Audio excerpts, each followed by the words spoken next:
welcome everyone to module 6, how to calculate the carbon emissions of an office fit out. As Greg said, I'm Susan. I'm the Sustainable Solutions Advisor here at RIPE, and I spend a lot of my time working with clients on their sustainability reporting.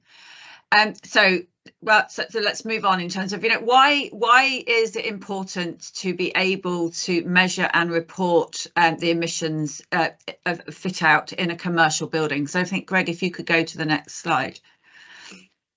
So this is why it's important. A lot of you will be familiar with this slide. It was we've used it in one of the earlier academy sessions. So this piece of research shows the sources of emissions in the lifetime of a commercial building.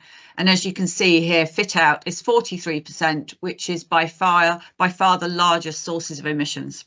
So this is why we need to be able to measure and report those emissions so that we can start to improve, make improvements, make reductions. So how do we do this? So the first thing is to understand the life cycle stages of a product. So here, this is a really simplified slide to try and explain the whole life cycle process. So on the left-hand side, you've got the different stages. So we start with raw materials, through the processing of those to creating a product, transportation, the retail slash use section, and then waste. And then on the right hand side, there are three sort of different sort of terminology of different types of life cycle stages, which you'd probably be aware of. But the first one, cradle to cradle, that's where you take a raw material, it goes all the way through the life cycle and then becomes raw material for another product. You've got cradle to grave, which is assessing the life cycle from raw materials to waste, so to the end of life. And then the most basic one is taking cradle to gate, which is taking raw materials right through to leaving the factory to basically after the product has been created. So how do we gather data? So where do we find the information? The best source of information is EPDs, which is an environmental product declaration. So these are reports which present the results of the life cycle assessment of the environmental impact of a product. They're verified by a third party and are generally publicly available on suppliers' websites. Increasingly, there are other databases available where people will publicly post their EPDs, and an example of that is the Built Environment Carbon Database. So at the bottom here, we've got a little snip from, this is actually from an EPD from one of our suppliers, EGA. They supply boards for desktops and tabletops for us. And you can see here that it gives you the results of every stage in that life cycle. And those stages sort of relate back to the diagram that we had on the slide before. So EPDs are really, really important source of information, but they are very expensive to produce, and there's a lot of work involved in producing them. So often smaller companies with really innovative solutions to try and have a reduced impact on the environment might not have EPDs. So we wouldn't restrict ourselves to only using products with an EPD. And this is where an element of collaboration comes in terms of working with those suppliers to use their own data to create an equivalent that gives us the information that we need to create a report.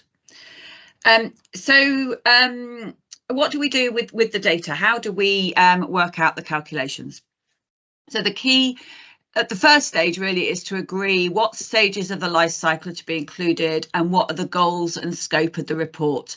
And this is where we spend time, with the client, really trying to understand what they want us to report and how they then want to use that information in their own either communication to stakeholders or to their customers, or even in their, just sort of general marketing and publicity.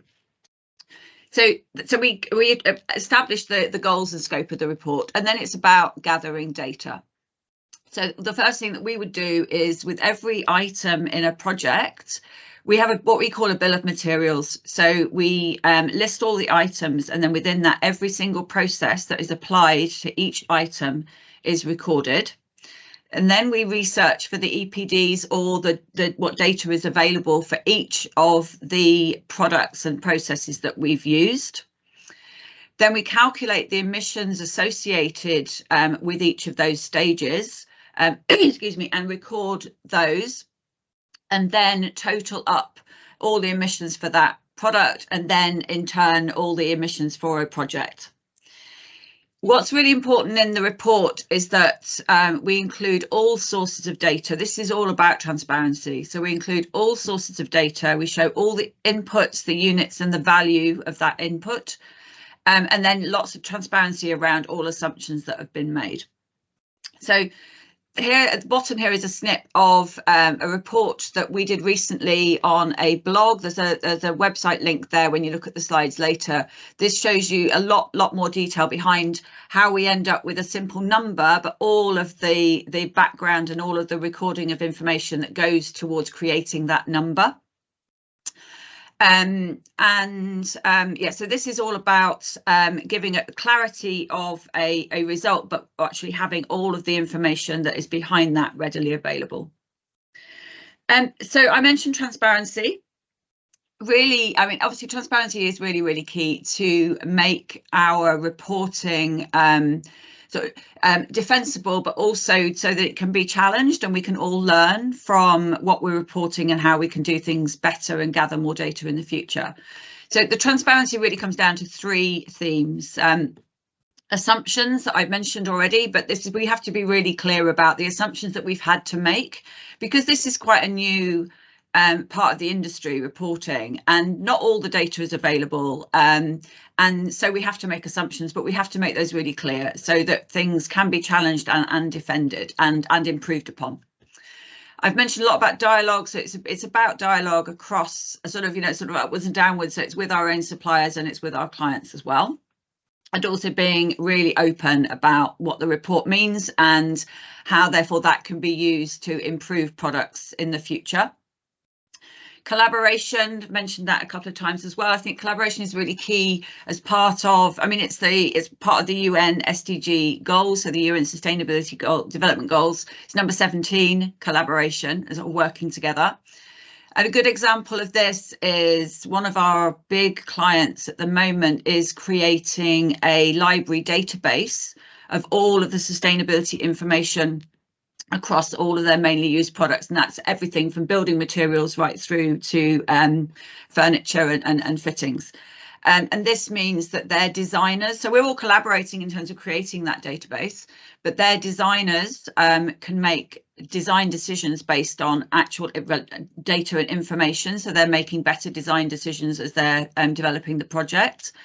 But also they are encouraging industries like for example the furniture industry to get together and work together to create EPDs as a group so that they become less expensive and easier to produce. So hopefully collaborations like that in the future will make the data much more widely available and a lot more of it. So there is some good news in the future upcoming. There is the UK net zero carbon building standard is coming in the next few months. It's in consultation phase at the moment, and there's beta testing happening in early spring. So it's the UK's first cross-industry net zero carbon building standard. So this is aimed to apply across all different types of buildings, and it's going to provide a consistent approach to assessing whether a building can be defined as net zero carbon. So this will include it's a standard of assessment methodology, but it will also give a performance requirement. So this is where we can really then be able to consistently assess a building or a fit out against a common net zero carbon standard. There's an example here. There's the furniture subtask group is working on an average amount of emissions per area currently, and using that to work out what the target should be for the net zero carbon within the standard. So all the subgroups are working on specific types of items within a fit out. And then you can see at the bottom there, these are the organisations that are behind the standard. So it's going to be, incredibly robust and then accepted across the industry. So that's really all I was going to talk about reporting. Just to tell you that this was number 6 in the Academy, so we've got some more to come, dates to be announced. I think we'll probably have a bit of a break over the Easter holidays. But if you'd like to register for any of the upcoming webinars, there's the address